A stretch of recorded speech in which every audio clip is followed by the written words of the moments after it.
That morning, the weight of the world rested in my hands, disguised as a small, rough piece of bread.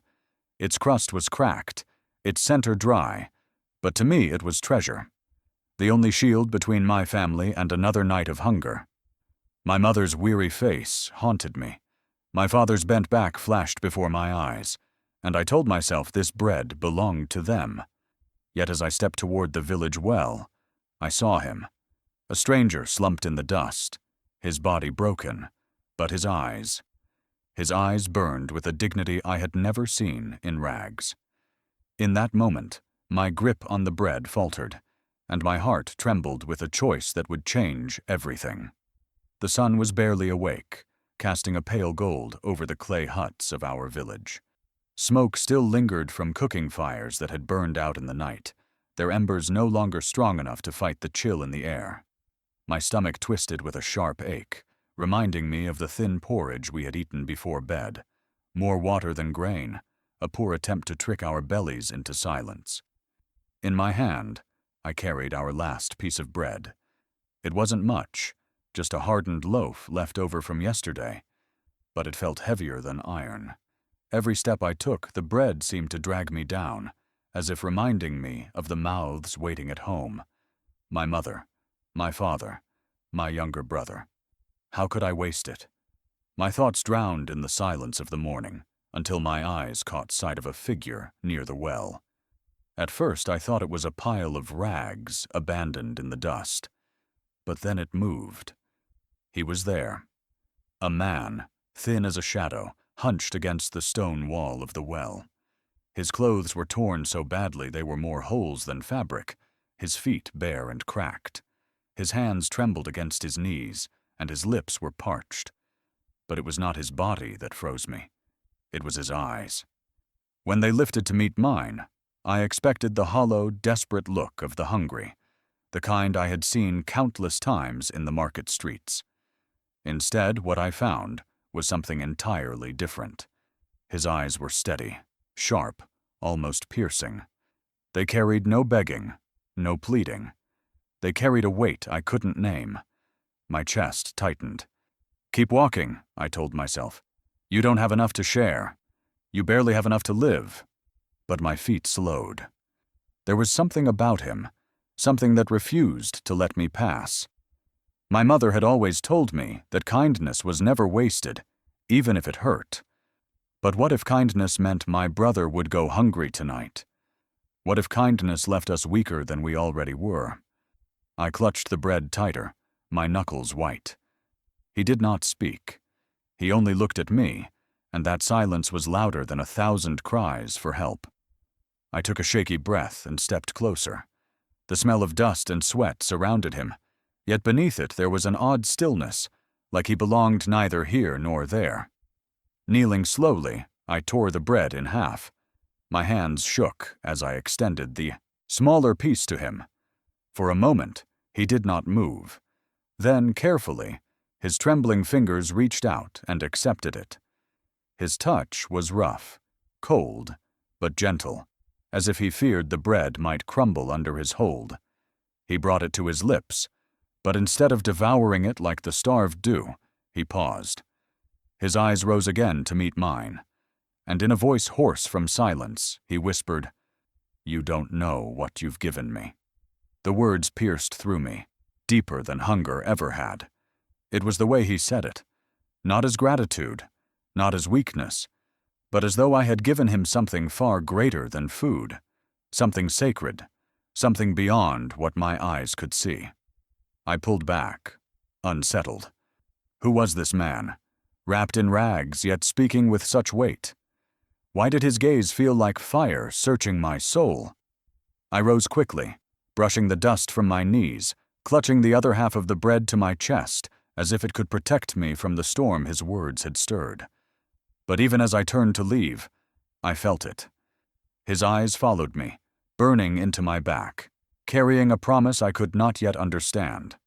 I walked away, half a loaf in my hands, but with a heart suddenly heavier than before. His whisper echoed in my ears, "You don't know what you've given me."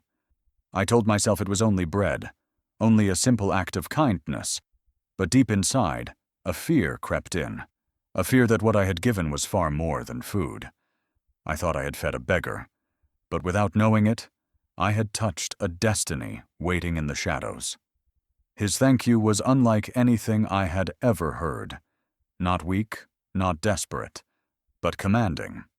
It struck me like a drumbeat in the silence of the morning, as though the man in rags was not thanking me at all, but acknowledging me. The way he spoke made my heart stumble, because it wasn't the voice of a beggar begging for scraps. It was the voice of a man who had once been obeyed. For one terrifying heartbeat, I forgot I was standing before a beggar. He lifted the small piece of bread to his lips, and I braced myself for the frenzy of hunger. I had seen beggars eat before, the way desperation made them tear into food with wild eyes, swallowing too fast, afraid it might vanish from their hands. But he didn't. Instead, he held the bread carefully, as though it was something sacred, and took a slow, steady bite. His jaw moved with patience, his breathing even. His eyes half closed, as though he was tasting flavors no one else could taste. It was as if the bread was not mere food, but memory. I couldn't look away. Every bite unsettled me. He didn't eat like a man starving in the dust. He ate like someone who had once been seated at a feast, who knew the difference between swallowing to live and eating to savor. The village around us stirred with morning life. Women with bright headscarves balanced clay pots of water on their heads, their babies tied to their backs. Men with hoes slung over their shoulders walked toward the fields. And yet, as they passed us, their steps slowed, their eyes narrowing. 2 women stopped at the well, their whispers sharp. Why is she speaking to him? He has been sitting there for weeks, cursed maybe. She should stay away. My cheeks burned with their judgment, but still I stayed. Something about him anchored me in place. He took another bite, slow, deliberate, then lifted his head. His eyes found mine, and in that gaze I felt stripped bare. He didn't look at me the way beggars did, with longing for food or pity for their suffering. No, his eyes were searching, measuring, weighing me as though I was more than the girl who had just given him bread. "What is your name?" The question struck me like a stone. My breath caught. No beggar had ever asked for my name. They muttered thanks, prayed blessings, begged for more, but they never cared who I was. And yet, here he was, his voice calm, his tone steady, asking as if my name mattered. I hesitated. Part of me wanted to stay silent, to walk away. The villagers were still watching, their eyes pressing into my back like knives. But his gaze held me, and against my will I whispered, "Amara." His lips curved into the faintest smile, though his eyes did not. "Amara," he repeated softly, almost tasting the sound. A name of strength. A shiver rippled down my spine. It wasn't the words themselves. It was the way he said them, as though he had known my name before I spoke it, as though he had been waiting for it. I wrapped my shawl tighter around my shoulders, suddenly cold despite the sun rising higher in the sky. I wanted to step back, to break the hold of his gaze, but my feet wouldn't obey me. He lowered his eyes briefly, looking at the bread still in his hands. Then he looked back at me, and his next words shook me to my core. "You think you gave me food," he said slowly, deliberately. "But you gave me more than food. This bread will return to you in ways you cannot imagine." I blinked, stunned. Return to me? What could half a loaf of bread give back? Food was eaten, gone, forgotten. Bread didn't return. I opened my mouth to protest, but he spoke again, his voice low and certain. "Kindness never disappears," he said. "It circles back. Sometimes it comes as joy, sometimes as sorrow, but it always returns, stronger than when it was given." The words hung in the air between us, heavy, almost sacred. My chest tightened, confusion wrestling with unease. Who was this man? He was dressed in rags, his skin marked by hardship, his body weak with hunger. And yet, his words were not the ramblings of a beggar. They were truths spoken like lessons, like wisdom carved from a life I could not see. Around us, villagers muttered. Some shook their heads. Others crossed to the other side of the path to avoid us. A group of children snickered, pointing at me as if I had done something shameful. But I couldn't leave, because despite my fear, his eyes held me. They weren't desperate. They weren't pleading. They were sharp, alive, filled with a fire that did not belong to someone forgotten by the world. And then, he leaned closer. His face, though tired and lined with dust, carried a seriousness that made my heart pound harder. His voice dropped into a whisper, low enough that only I could hear. "Do you want to know?" he asked, each word deliberate. "Who I really am." My breath stopped cold, the air heavy in my lungs. His question wasn't playful, wasn't casual. It carried the weight of a secret too dangerous to be spoken aloud. The villagers' whispers faded, the noise of the market disappeared, and all I could hear was my heartbeat thundering in my chest. Who was this man, speaking like a ruler in rags? I thought I had fed a beggar, but in that moment I feared I had uncovered a truth far greater and far more dangerous. For the first time, I spoke aloud the pain I had always buried. My lips trembled, my voice cracked, but the words poured out as though they had been waiting years to escape. I had carried them in silence, afraid that saying them would make them heavier. Yet as his steady eyes held mine, I felt stripped of my walls. And so, under the morning sky, I laid bare the wounds I had hidden from everyone, even myself.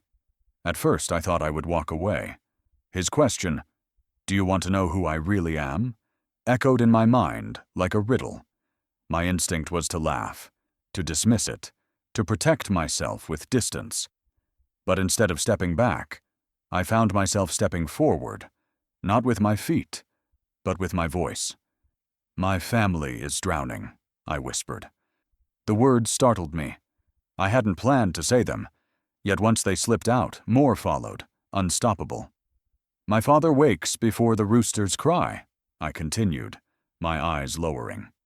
"He bends his back carrying crates at the market, crates heavier than his bones can bear.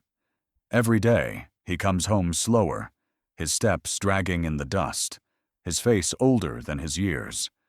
My mother stands at her stall from sunrise till her voice grows hoarse.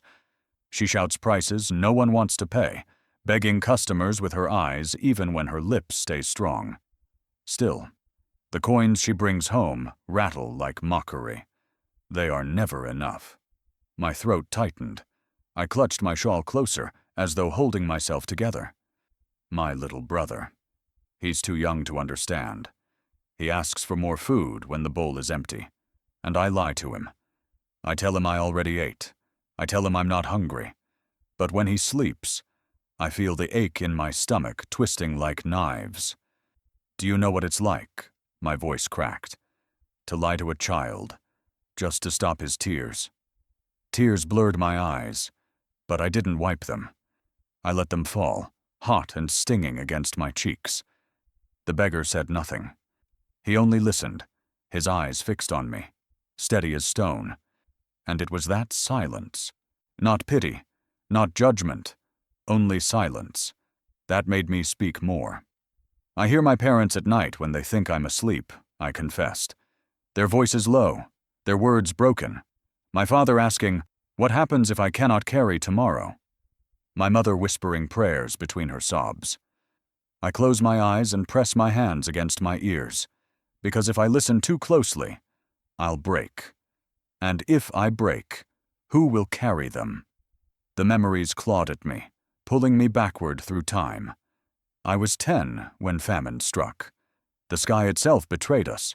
Clouds vanished, the air burned, the rivers shrank into cracked mud. The fields lay dead, crops turned to dust beneath our feet. I remember walking miles with bundles of firewood strapped to my back, the rope cutting into my skin until it bled. My brother stumbled beside me, his tiny hands gripping the bundle too heavy for him. his lips pale with thirst. But he didn't cry. He was too tired even for that. I remember my mother's face when she thought I wasn't watching. The way her smile trembled, the way she turned away quickly to hide the tears spilling down her cheeks. I remember my father's shoulders shaking silently one night, his hands covering his face as he thought we were asleep. And I remembered the bowls, empty, cracked, lined up on the floor, like silent mockery. We sat before them with nothing but water to drink, my mother whispering, "Tomorrow will be better." But tomorrow was never better. The memory ripped through me like fire. "My only wish," I whispered now, my chest heavy, "is for one day of stability. Just one day where I don't feel fear gnawing in my stomach. One day where my father doesn't groan when he rises, where my mother doesn't hide her tears in the shadows, where my brother doesn't look at me with empty eyes. Just one day where I can breathe without wondering if tomorrow will collapse." I stopped. The words hung in the air, raw, trembling. I had never spoken them aloud before. Never to my parents. They carried enough. Never to my friends. They wouldn't understand. I had buried them deep inside, locked away where no one could touch them. And yet here I was, spilling them to a stranger wrapped in rags. Why? Because of his eyes. When I finally looked up at him, his gaze hadn't shifted once. He hadn't blinked away in discomfort. He hadn't interrupted. He hadn't dismissed my pain with empty words. He simply listened. And in that listening, I saw something I didn't expect. Understanding. Not pity. Not charity. True understanding. It startled me. His eyes reflected pain of their own, grief carved into them as though my story was not mine alone, but his too. His silence was not the emptiness of someone who didn't care. It was the silence of someone who knew. The longer I looked, the more I felt it. Recognition. My breath faltered. My heart hammered. How could this man, this beggar with dust in his hair and rags on his body, know the weight I carried? And then, at last, he spoke. His voice was soft, but steady, the kind of voice that did not ask to be believed, but demanded it. "I know your pain," he said. I froze. The words struck me harder than hunger ever had. "I know it," he continued, his eyes never leaving mine, "because I lost everything once, too." My breath caught in my throat, the world around me blurring. Lost everything? What could a beggar possibly lose except scraps of food and shelter? But the way he spoke, the weight in his voice, told me his loss was deeper than anything I could imagine. And in that moment, I realized with chilling certainty, this beggar was no ordinary man. He spoke not as a beggar, but as a man carrying a fallen crown. His words were heavy, not the ramblings of madness, but the weight of someone who had once commanded obedience. Every syllable was laced with sorrow, with memory, with truth too dangerous to belong to rags. And as I listened, my heart pounded with the terrifying thought, what if the beggar before me was not just a man of the streets, but someone who had once ruled them? The air between us grew thick after his words. I lost everything once, too. I wanted to ask what he meant, but my throat was dry, my body trembling. Finally, I whispered, "What did you lose?" His gaze lowered, not in shame, but in remembrance. His eyes clouded, not with weakness, but with a grief too vast to measure. "I lost," he began, his voice low. "Not just wealth, not just comfort. I lost a kingdom." The words struck me like thunder. For a moment I thought I had misheard. A kingdom? The beggar wrapped in rags, sitting in the dust of our village, claimed to have lost a kingdom? I let out a shaky laugh, the sound thin and nervous. "A kingdom. You expect me to believe that?" He didn't laugh. He didn't even smile. His eyes lifted back to mine, steady, unwavering. "Yes," he said. "I was born into gold, into walls taller than trees, into halls that echoed with songs of my ancestors. I once wore silk, not rags. I once dined with kings, not with shadows. I once had everything the world thought mattered. My stomach clenched. His conviction unsettled me. He didn't sound like a madman weaving fantasies. He sounded like someone recalling memories etched too deeply to fade. "I don't believe you," I whispered, though my voice trembled with doubt. His lips curved faintly, not in amusement, but in sorrow. "Of course you don't. No one ever believes a fallen king. They only believe the crown. And mine was stolen." The word stolen echoed in my chest. He looked away briefly, his jaw tightening. "Betrayal," he muttered, almost to himself. "It comes not from enemies, but from those who share your bread, those who bow before you in daylight and sharpen knives at night." A chill swept through me. His words were not spoken like a story told for sympathy. They were too sharp, too precise, too heavy with truth. He turned back to me, his voice firmer now. "I once had brothers, not by blood, but by trust. I placed the kingdom in their hands when I traveled, when I sought alliances, and when I returned. The gates were closed to me. My name was erased, my throne, my people, my very bloodline, swallowed by lies. My lips parted, but no words came. My heart hammered in my chest. "You lived in a palace?" I asked finally, disbelief still clinging to my tone. "Yes," he whispered. His eyes glistened as though the memories themselves still burned. Walls of marble, ceilings carved with gold, guards who moved when I raised my hand, courtyards where fountains sang, and banquets where the tables bowed beneath the weight of food.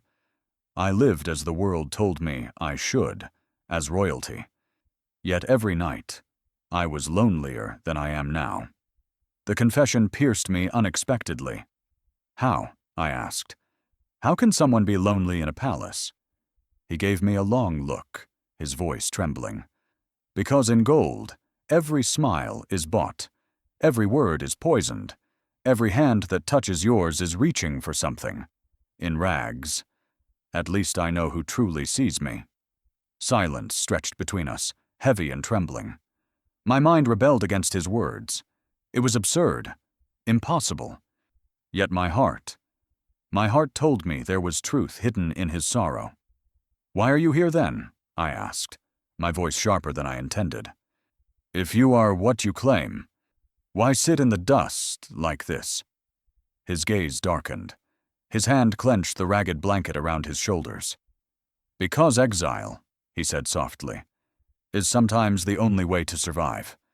When betrayal takes everything, when power turns to poison, you walk away. You let the world think you are dead, forgotten, broken. Better to live in dust than to die in gold." My breath caught. The thought of a man abandoning riches for rags, crowns for silence, unsettled me more than hunger ever had. Who would choose this? And yet, the way he spoke, it didn't feel like choice. It felt like necessity. I shook my head, half in disbelief, half in fear. "You sound like a madman," I whispered, though my voice lacked conviction. "Perhaps," he said with a faint, tired smile. "But madness is often truth the world refuses to believe." My heart pounded. Truth or madness? His words felt like fire, dangerous, impossible to hold, yet impossible to dismiss. And then he moved. His trembling hands reached into the folds of his rags, pulling something from the fabric. For a moment I thought it was nothing, just another scrap, another fragment of the life he now carried. But when his hand opened, the breath left my lungs. Resting in his palm was a small crest, its surface dulled by dust but unmistakably gold. The shape was sharp, deliberate, carved with symbols I had only seen from afar, marks whispered about in tales of kings. A royal emblem. My chest tightened, my knees weakening beneath me. As gold did not belong to beggars. Symbols of royalty did not hide in rags. And yet here it was, gleaming faintly in the morning sun, proof of a truth too dangerous to dismiss. My breath shook as he held it out, his eyes burning into mine. In that instant, I realized I was not speaking to a beggar. I was standing before a fallen prince. The golden crest gleamed in the sunlight, undeniable and terrifying. Its edges caught the morning light, its carved symbols whispering of power and bloodlines older than memory. My breath froze, my heart stumbling inside my chest. Gold did not belong in the hands of beggars. Yet here it was, shining from his trembling palm, rewriting everything I thought I knew. The villagers had begun to circle. Whispers spread like wildfire, voices sharp with fear and awe. Is that? It can't be. The royal crest. The old men stepped forward, their weathered eyes widening as they peered closer. One elder, his back bent with years, leaned on his staff and whispered, "I have not seen that mark since I was a boy. It belongs to the house of Oba, the bloodline of kings." A hush fell over the crowd. The air grew thick, every gaze fixed on the man I had thought was a beggar. My knees weakened, my chest tightened. Could it be true? Could this man, this stranger I had fed with half a loaf of bread, truly be a prince in exile? He saw the fear in my eyes, but he did not flinch. He closed his fingers slowly around the crest, hiding it once again in his rags. Then his gaze returned to me, steady, unshaken. "You see," he said softly, his voice carrying through the silence. "I was not always what I am now. I once lived in gold. But gold is a curse when those closest to you trade loyalty for greed." The elders murmured, nodding gravely. The crowd leaned in closer, caught in the pull of his words. "I was born into halls where the walls sang with power," he continued. "Every morning, the palace echoed with drums. Servants bowed, ministers whispered, guards stood tall at the gates. I was not only a prince, I was heir, destined to rule when my father's time ended." His voice wavered for the first time, grief trembling beneath his calm. "But power." He paused, swallowing hard. "Power makes even brothers into enemies. My father's death left the throne unguarded. Those I trusted most, men who dined at my table, who called me brother, spread lies. They poisoned the council with whispers, saying I was unfit, saying I was dangerous. One night, while the palace still mourned, they closed the gates against me. Guards who once swore loyalty raised their swords to my chest. My own blood, my own name, stripped from me." His eyes burned as he spoke, raw grief flashing like fire. "I fled into the night," he said, his voice lower now. "Not because I was weak, not because I feared death, but because exile was survival. A crown can be rebuilt. A life cannot." The silence that followed was heavy, thick as smoke. I stood frozen, my mind spinning. My heart pounded against my ribs so loudly I feared the villagers could hear it. Could it be true? Could this man really have once walked in marble halls, only to sit now in the dust of my village? Part of me wanted to laugh, to dismiss it as madness. But another part, the part that had seen the crest gleam in the sunlight, the part that had felt the weight of his voice, knew there was truth in his story. I searched his face. His eyes glistened, not with self-pity, but with wounds carved too deep to be faked. He didn't look like a liar. He looked like a man carrying scars invisible to everyone but himself. Around us, the villagers were still murmuring. Some bowed their heads slightly, uncertain. Others backed away, fear etched on their faces. But the elders remained, their eyes fixed on him with recognition that couldn't be denied. I stepped closer, despite myself. "If what you say is true," I whispered, my voice trembling, "then why come here? Why hide among us in rags? Why now?" He looked at me, his lips curving into a faint, sorrowful smile. "Because gold cannot heal the wounds betrayal leaves," he said. "I came to remember what it means to be human, to sit among those who have nothing, to find truth where lies cannot thrive. In rags, I have found more honesty than I ever did in a palace." His words pierced me. My chest ached with emotions I couldn't name: pity, awe, fear. He turned slowly, his gaze sweeping over the villagers, then back to me. His voice lowered, trembling with both grief and strength. "They stripped me of my title. They buried my name. They thought exile would break me. But they were wrong." He straightened, and for the first time I saw it. Not the beggar I had fed, not the broken man in rags, but the prince he claimed to be. His posture tall, his gaze steady, his voice carrying the weight of command. And then his eyes found mine again, burning like fire. "Tell me," he said softly, "if I sought my throne again, would you walk beside me?" My breath stopped cold. His question was not a dream, not a whisper of madness. It was a choice, heavy, dangerous, impossible. My heart raced as his eyes held mine, unblinking, demanding truth. A fallen prince had asked me to stand with him, and I realized with terror and awe, my answer could change both our destinies forever. Against reason, I walked with him, and every step changed me. My mind screamed at me to stay away, to run before his madness swallowed me too. But my feet disobeyed, carrying me beside the man who called himself a prince in rags. And with each step through the village, I began to see something that terrified me more than his crest, more than his story. I saw the truth of a leader hidden beneath the dust. We left the square together, the villagers' whispers chasing us like shadows. My heart pounded, with every step. I didn't know why I walked beside him. Perhaps it was curiosity, perhaps it was fear, or perhaps deep inside, it was the seed of belief I refused to name. The morning sun painted the clay walls gold as we moved through narrow paths lined with huts and small stalls. Children ran barefoot across the dust, their laughter rising above the bray of goats and the chatter of market sellers. Life in the village carried on, yet all eyes turned to us as we passed. Me, the poor girl who had shared her bread, and him, the beggar who had revealed himself as something more. He walked slowly, not like a man ashamed of his rags, but like one who belonged to the very earth beneath his feet. His posture carried no arrogance, yet no defeat either. At the corner of the path, we saw a widow seated beside a basket of ground nuts. Her hands trembled as she counted coins that barely filled her palm.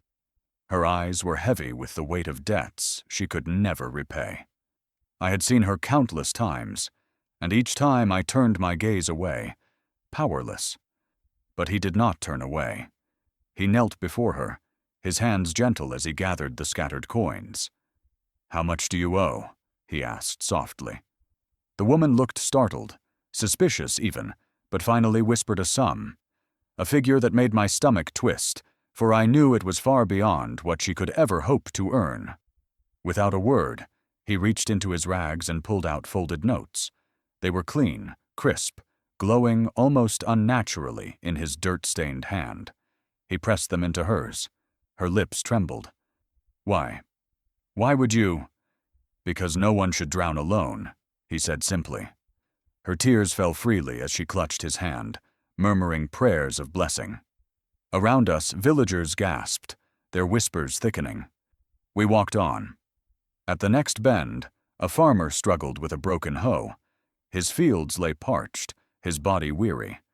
I had heard him complain often in the square. No tools, no money, no hope. The man I walked beside stopped, crouched, and lifted the hoe. He studied it carefully, then turned to the farmer. "This cannot last another season. Buy a new one. Here." He placed money in the man's calloused hands. The farmer stared at it as though it burned. His lips quivered, unable to speak. "He must be mad," someone whispered nearby. "No madman gives so freely," another countered. Still the whispers grew, suspicion and awe tangled like smoke in the air. And then came the children. They flocked around him as we neared the old tamarind tree, their faces lit with mischief.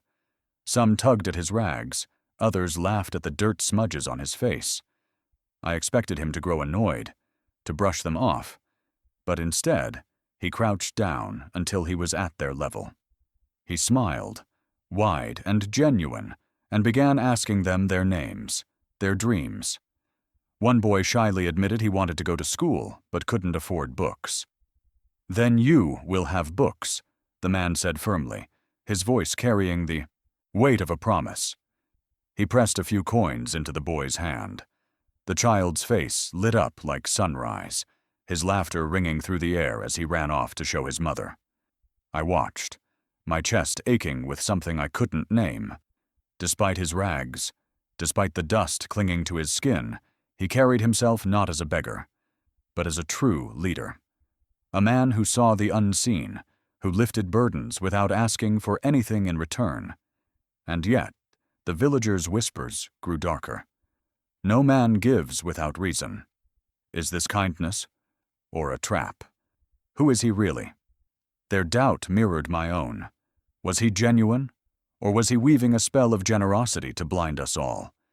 Still, I couldn't deny what I saw. Every act, every gesture carried sincerity. His eyes softened when he gave, not with pride, but with something deeper, as though each kindness was healing a wound within himself. As the sun began to set, we reached the heart of the village square once more. The crowd that had followed us gathered silently, their faces torn between awe and suspicion. He turned slowly, his gaze sweeping over them all. His eyes glistened in the fading light, not with arrogance, but with a strange, sorrowful strength. And then, his gaze found me. He stepped closer, his voice low enough that only I could hear. "This village," he whispered, his eyes burning into mine, "is already yours more than mine." My breath faltered, my chest tightening. His words struck me harder than anything he had revealed before. Yours? Mine? What did he mean? The village I had only ever struggled to survive in. How could it already belong to me? Fear and wonder tangled inside me, because I knew this was no passing remark. It was the beginning of a truth that would change everything. The word prince echoed in my heart, like a forbidden dream. It clung to my thoughts no matter how I tried to push it away, burning in my chest like fire I dared not touch. How could a beggar wear such a title? How could a man in rags carry the weight of royalty? And yet, his eyes, his bearing, his words, they all whispered of a truth I wasn't ready to face. The village did not sleep easily after the golden crest was revealed. Whispers filled every corner, traveling faster than the wind that whistled through the cracked clay huts. Some said he was cursed, a fallen man marked by spirits, his presence a bad omen. Others swore they saw the truth, that only royalty could carry such dignity in tatters. The marketplace buzzed with the voices of fear and awe. Mothers pulled their children closer when he passed, warning them not to stare.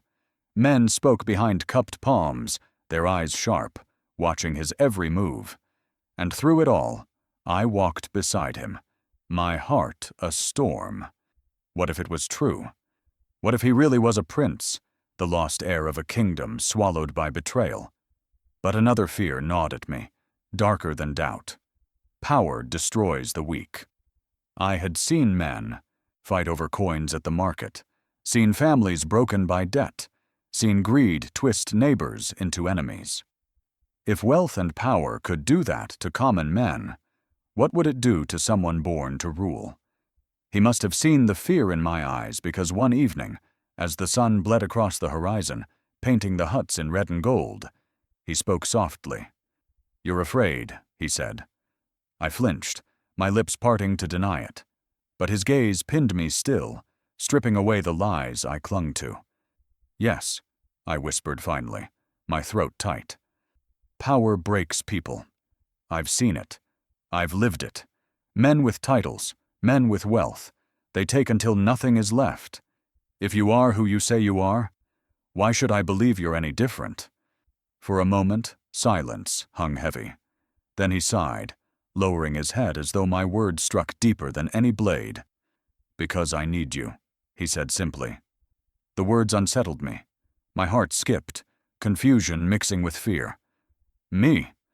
Why me? I have nothing. I am no one.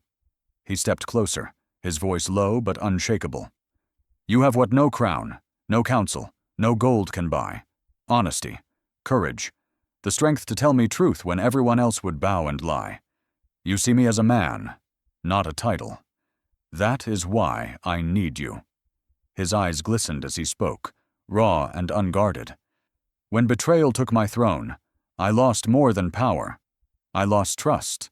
I lost the ability to believe in people. Until you. My chest tightened painfully. I wanted to turn away, to deny the pull in his voice, but something inside me cracked open. We walked in silence for a while, the village quieting as night descended. Lanterns flickered in doorways, children's laughter fading into soft songs sung by mothers to lull them to sleep. The world slowed, but inside me, the storm only grew stronger. Finally, he stopped at the edge of the square. The moon hung above us, silver and solemn.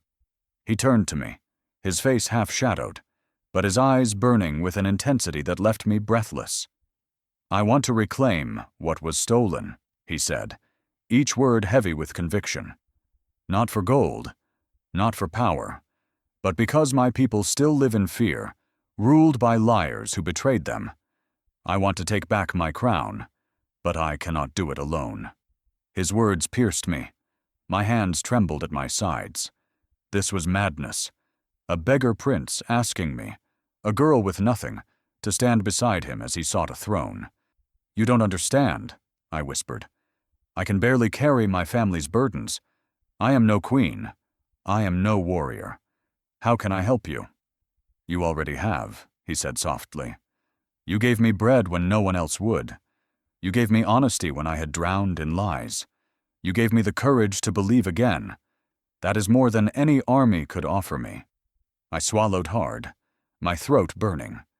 His words wrapped around me, pulling me into a truth I didn't want to face. And then, he reached into his rags, pulling out the golden crest once more. Its surface gleamed in the moonlight, brighter now, as if it had been waiting for this moment. He held it out, not to show the villagers, not to boast, but to me. This is not just a crest, he whispered. It is a burden, and tonight I share it with you. He placed it in my trembling hands. The metal was cold, heavy, alive with a history I could not comprehend. I stared at it, my reflection warped in its golden surface, my heart thundering in my chest. In that moment, he placed the impossible in my hands. A beggar's rags and a prince's crown had collided in my world, and I was caught in the storm between them. My breath faltered, my vision blurred with fear and wonder. Was I holding a symbol of salvation, or the weight of a curse that would destroy us both? I spent a sleepless night, torn between fear and hope. My mind replayed the whispers of the villagers, my parents' warnings, and his voice, trembling with both grief and fire. Every heartbeat felt like a battle. Part of me longed to run from the madness of crowns and betrayal, but another part, the part I could not silence, whispered that he was real. That night, I lay on my mat, staring at the cracked ceiling of our hut. The lantern had long burned out, leaving only the silver light of the moon spilling through the holes in our thatched roof.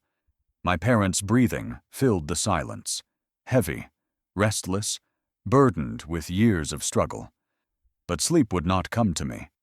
Every time I closed my eyes, I saw his face, the grief in his eyes as he spoke of betrayal, the quiet strength when he handed me the golden crest.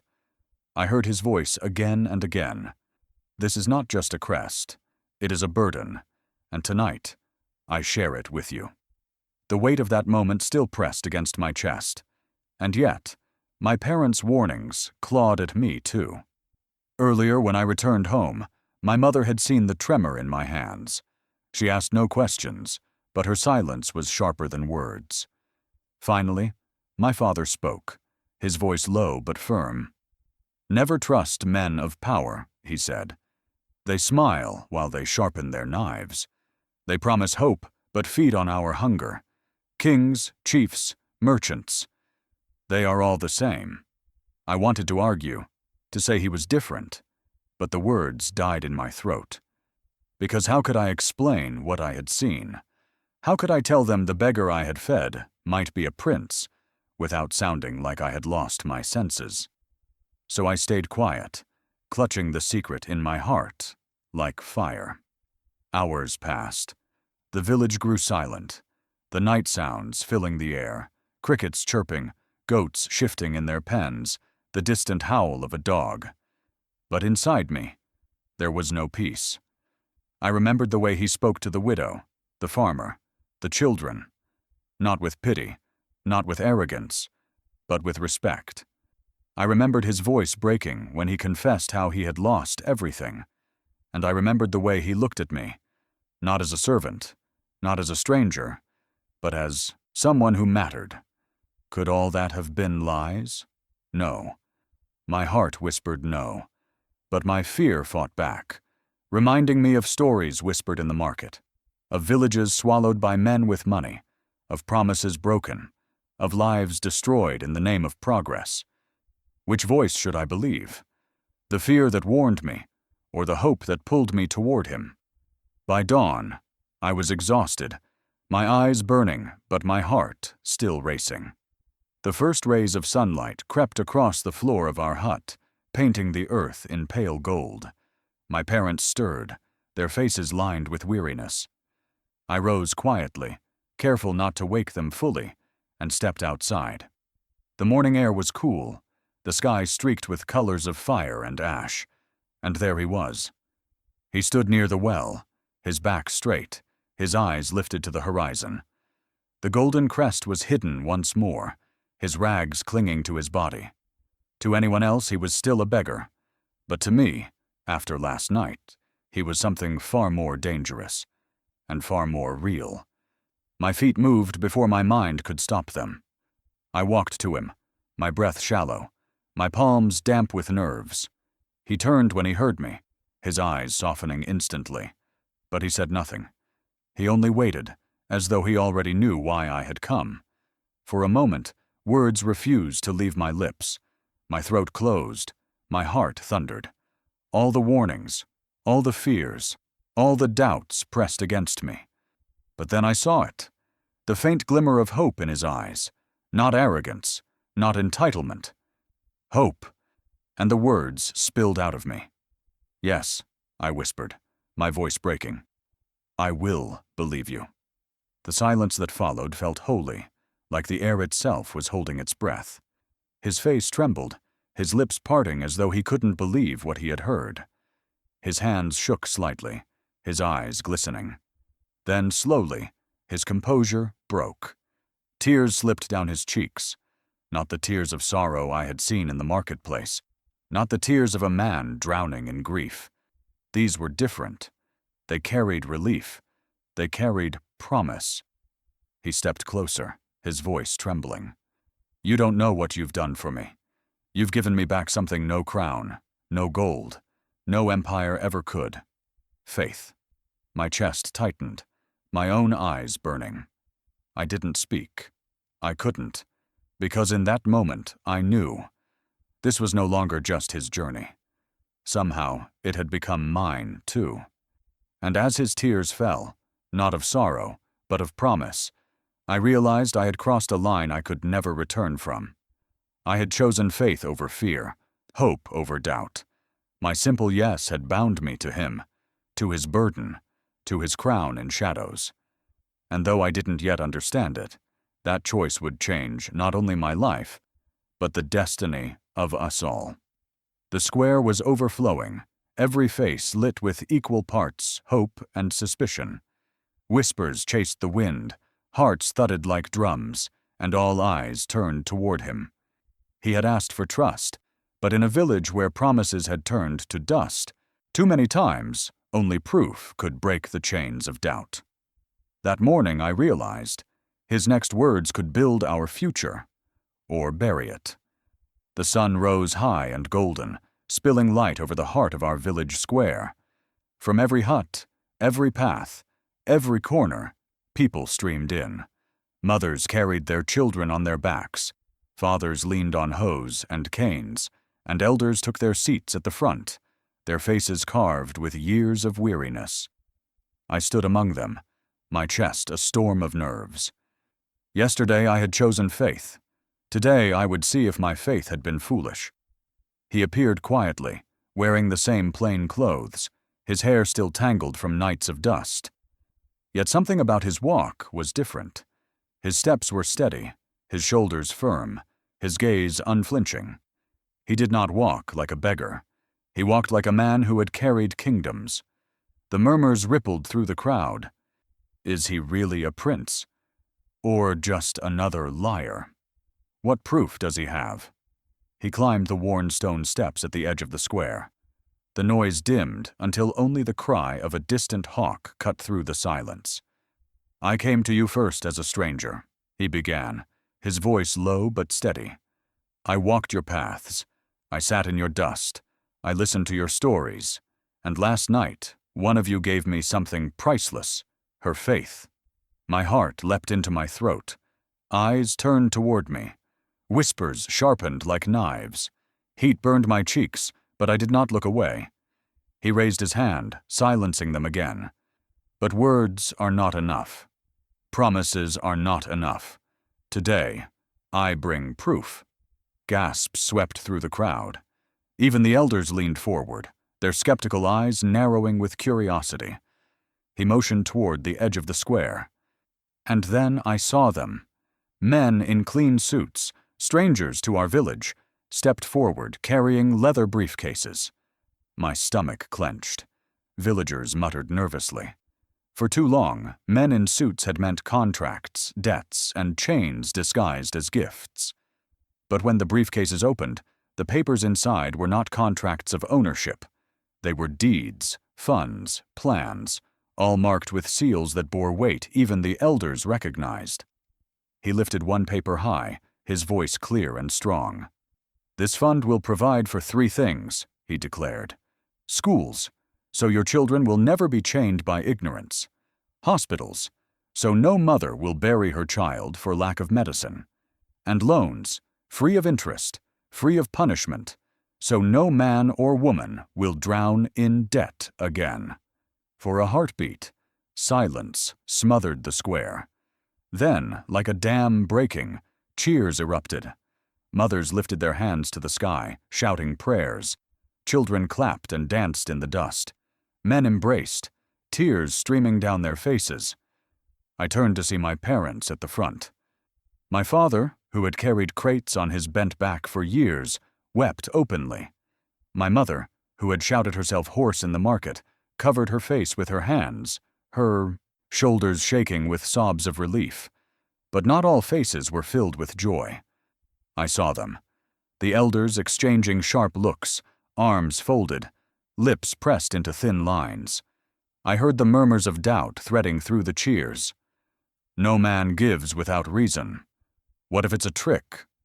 Proof today, but chains tomorrow. The joy was real, but so was the fear. He must have sensed it too, because he did not bask in the crowd's celebration. Instead, he raised his hand again, his voice steady, firm. This land will never be touched by corporations, not while I live. I will fight them with everything I have.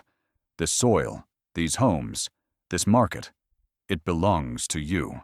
Forever. The square shook with deafening cheers. Women ululated, their voices echoing against the hills. Children shouted his name. Men beat their chests in gratitude. And yet, the whispers of mistrust still lingered at the edges, coiling like shadows. I stood frozen, tears blurring my vision. Part of me wanted to collapse into joy, to believe that our suffering was truly ending. But another part still trembled, haunted by doubt. Could even a prince, even a man like him, resist the pull of power forever? As the villagers surged forward to touch his hands, to bless him, to thank him, I stayed back, my heart caught between hope and fear. And as the square roared with celebration, The whispers of doubt still cut sharp in my ears. Can even a prince be trusted? My heart thudded painfully, torn between the joy on my parents' faces and the suspicion in the elders' eyes. And in that moment I knew. The greatest battle was not against his enemies. It was against mistrust, festering like a wound that could destroy us from within. Where there is a crown, there are enemies, and they had already found us.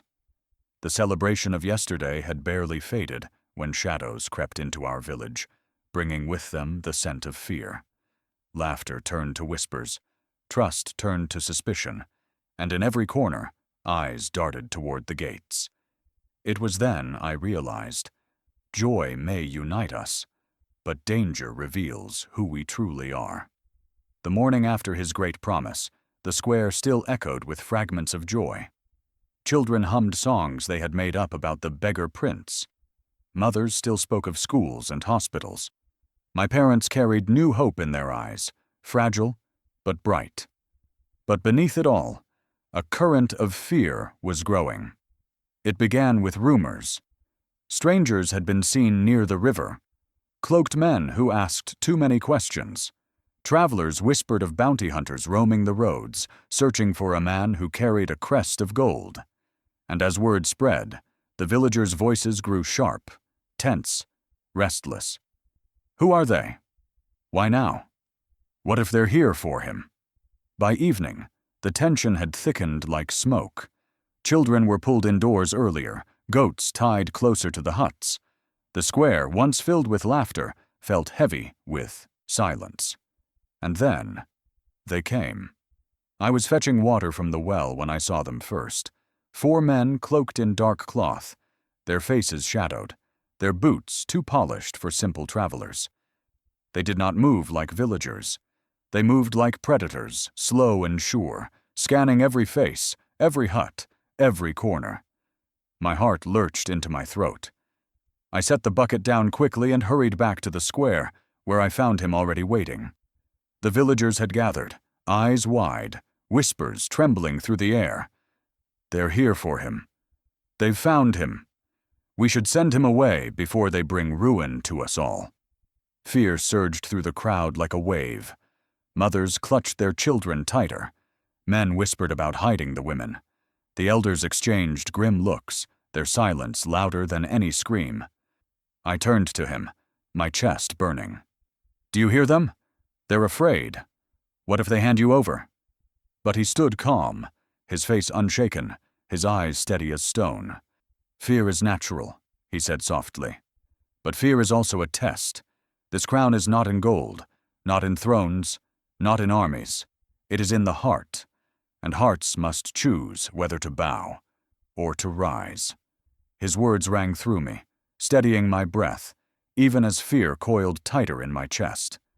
The cloaked men entered the square. Their leader stepped forward, his voice sharp as a blade. We seek a man who carries what is not his, a crest of gold, stolen from rightful hands. Bring him forth, and no harm will come to your village. The crowd stirred. Eyes darted to me, then to him. Whispers grew frantic. What if they burn our homes? What if they punish us all? Better one life than many. I felt my knees weaken. The fear was real, the threat heavier than the air itself. But he did not flinch. He stepped forward slowly, his posture tall, his gaze fixed on the cloaked men. I carry nothing stolen, he said firmly. What I carry is mine by blood, by birth, by destiny. And no bounty hunter can erase truth. The men stiffened, their hands drifting to their weapons. Gasps rippled through the villagers. Stop, I whispered urgently, clutching his arm. They'll kill you. He looked at me, his eyes burning with both sorrow and fire. If a crown is only safe in shadows, then it is not worth wearing. Better to face enemies in the open than to live forever in fear. My heart pounded painfully. His courage felt impossible, dangerous, yet unshakable. The leader of the bounty hunters sneered. Brave words, but blood speaks louder than words. Surrender, or bleed. For a moment, silence gripped the square. No one moved, No one breathed. The villagers waited, torn between betraying him and standing beside him. And then, a child's voice broke the stillness. It was the boy he had promised books to. He stepped forward, small and trembling, clutching the coins the prince had given him. His voice cracked, but it carried clear. "He is ours. You cannot take him." The crowd gasped. The hunters snarled. And something shifted. One by one, villagers stepped closer, forming a barrier between him and the strangers. Mothers with babies, men with worn hoes, elders with trembling hands. They stood, not with weapons, but with resolve. Fear still clung to them, but courage had taken root. I felt tears sting my eyes as I stepped forward too, my voice breaking but strong. "If you want him, you will have to go through us all." The bounty hunters faltered, rage flashing in their eyes. But they had not expected this. Not a village united, not a people willing to shield a man they had once doubted. For a long, tense moment, the square stood frozen, shadows and sunlight locked in battle. And then the leader spat on the ground. "This is not over!" The cloaked men turned sharply, their boots striking against the earth as they disappeared into the darkening horizon. The villagers erupted, some with cheers, others with terrified sobs. Relief and fear tangled in the air like smoke after fire. He stood tall in the center, his eyes scanning the crowd, his face calm but grave. "This was only the beginning," he said quietly.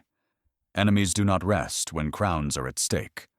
Prepare your hearts, prepare your homes, for the storm has already begun."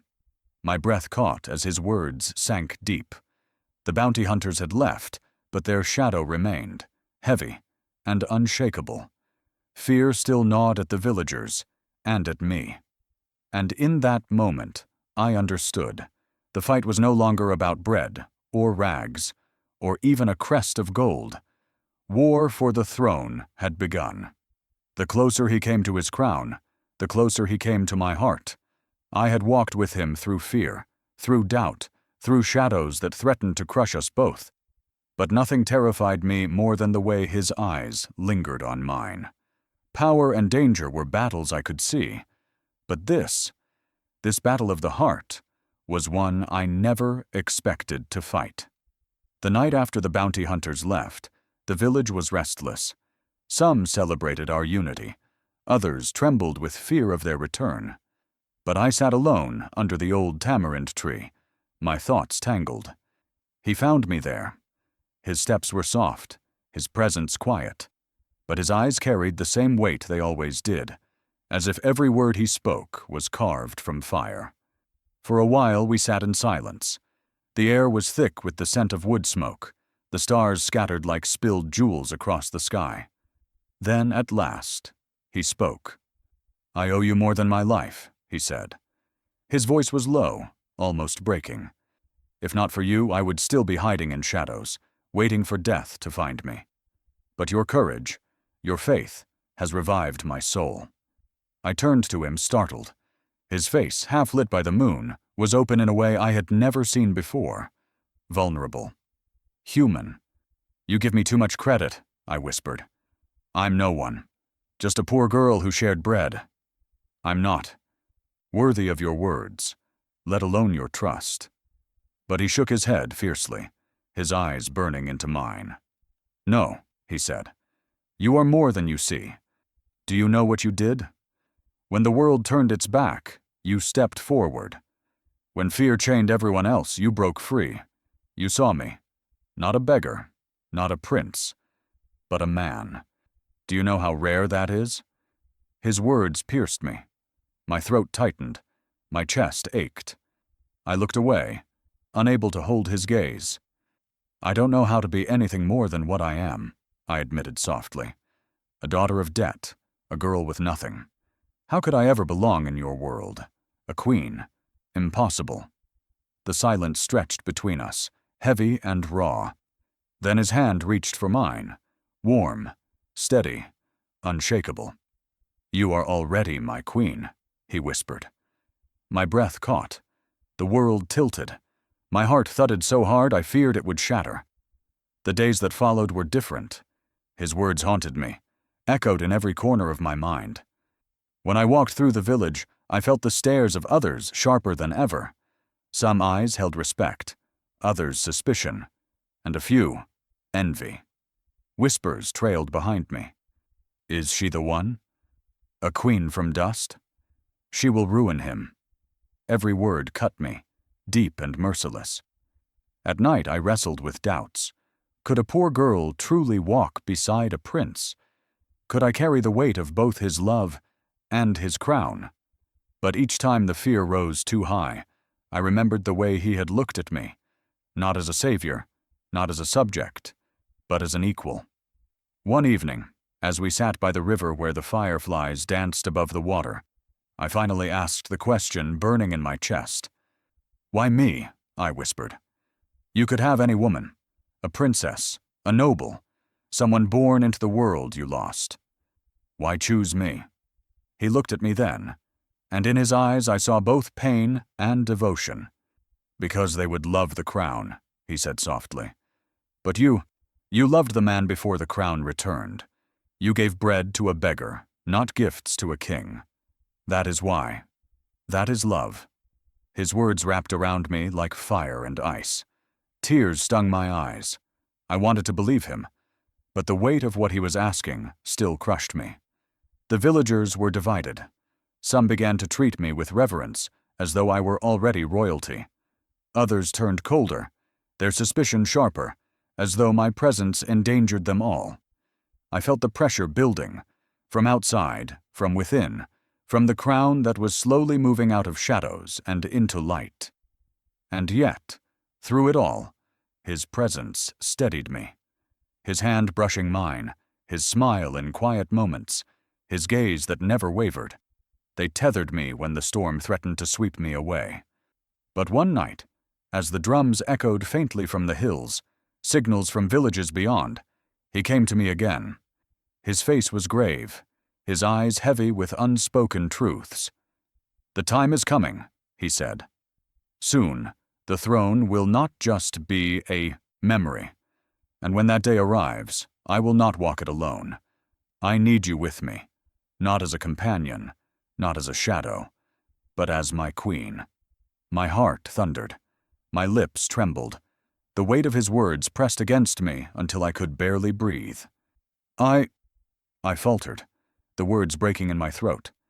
"I don't know if I'm strong enough." He lifted my chin gently, his gaze unshakable. "You are stronger than you believe. You were my queen the moment you gave me bread in the cold. And in that moment, my world shattered into both fear and hope. His love was a crown I never asked for, yet could not refuse. My heart longed to believe, but my mind screamed of dangers I could not yet see. Could I truly carry both his heart and his kingdom? The answer I knew would decide not only my fate, but his as well. The bread I gave him returned as a crown, but it was love that made me a queen. I never imagined that one small act, one moment of compassion on a cold morning, would carry me into the heart of a palace. Yet here I was, walking beside him, the villagers at our side, as the gates of royalty swung open to welcome us, or to destroy us. The palace rose in the distance, its golden spires piercing the sky like spears of judgment. The sun caught on the domes, scattering blinding light across the valley. For me, who had grown up in a village of mud huts and patched roofs, the sight was overwhelming. My breath caught, my legs trembled. He held my hand tightly, steadying me. "Do not fear," he whispered. "This place once belonged to lies, but today it will know truth." Behind us, our villagers marched, barefoot men, weary mothers, bright-eyed children. They carried no swords, no shields, only courage and faith. Their voices rose in songs of freedom, filling the road with echoes that could not be silenced. At the palace gates, armored guards stood ready. Their eyes widened when they saw the crest he carried in his hands, the golden mark of royalty. Murmurs rippled among them. Some lowered their spears in respect, Others hesitated, torn between loyalty and fear. He stepped forward, his voice steady, commanding. "Open the gates. The rightful heir has returned." And slowly, with a groan of iron and wood, the gates swung open. Inside, the grandeur was suffocating. Marble floors that gleamed like water, chandeliers heavy with crystal, tapestries embroidered with golden threads. But behind the beauty lurked shadows, betrayal, the weight of a throne corrupted by greed. We entered the great hall. The betrayers, the very men who had cast him out, sat upon high seats, draped in silks, their eyes cold. They sneered at the sight of his rags, the villagers' worn clothes, my trembling steps beside him. "Have you come to beg again?" one of them mocked. But he did not flinch. He raised the crest high, its golden light flooding the hall. "I have come to reclaim what was stolen, not for myself alone, but for every soul who suffered under your greed." The hall erupted with whispers. Elders gasped, guards shifted uneasily, and then one of the oldest ministers rose, his voice trembling. This is the crest of the true heir. There is no denying it. He is the prince, the king who should have been." The betrayers faltered, their arrogance cracking. One by one, their lies crumbled under the weight of truth. Justice was swift. The elders ordered their removal. The guards stripped them of their silks and jewels. Their voices rose in protest, but the villagers drowned them out with shouts of freedom, their chants shaking the very walls of the palace. I stood frozen, my heart racing. This was no longer a dream. It was happening before my eyes. The beggar I had once pitied now standing as a king. And yet, through it all, his eyes never left mine. The coronation began. The great hall filled with music, drums echoing, voices raised in praise. A crown, heavy with jewels, was carried in on a velvet pillow. Elders lifted it reverently, their hands trembling as they prepared to place it upon his head. But before they could, he raised his hand to stop them. His gaze swept over the villagers, over the elders, over the guards. Then he turned to me. "I cannot rule alone," he said, his voice steady, filled with emotion. "A crown is heavy when it rests on one head. But she carried my soul when it was broken. She shared bread when I had nothing. She saw a man when the world saw only a beggar. Without her, there would be no king today." Gasps echoed through the hall. My chest tightened. Tears blurred my vision. I wanted to step back, to hide, but his hand found mine again, strong, unshakable. "She is my strength. She is my heart. She is already my queen." The hall fell silent. Then, slowly, the elders bowed. The villagers erupted in cheers, their voices rising like thunder. And together, we walked to the throne. And as the crown touched his head, his words echoed in me. "You shared bread with a beggar and gave life to a king." My heart trembled as he held my hand high before all, not as a poor girl, not as a stranger, but as his queen. The bread I had once given to save a life had returned as a destiny, one born not of gold, but of love. And in that moment I knew the true crown was never on his head, but between our hearts. If this story touched your heart, don't leave silently. Share your thoughts in the comments below.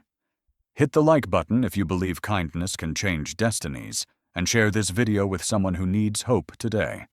Subscribe now to join our journey of powerful African tales, where every story is a path from pain to promise.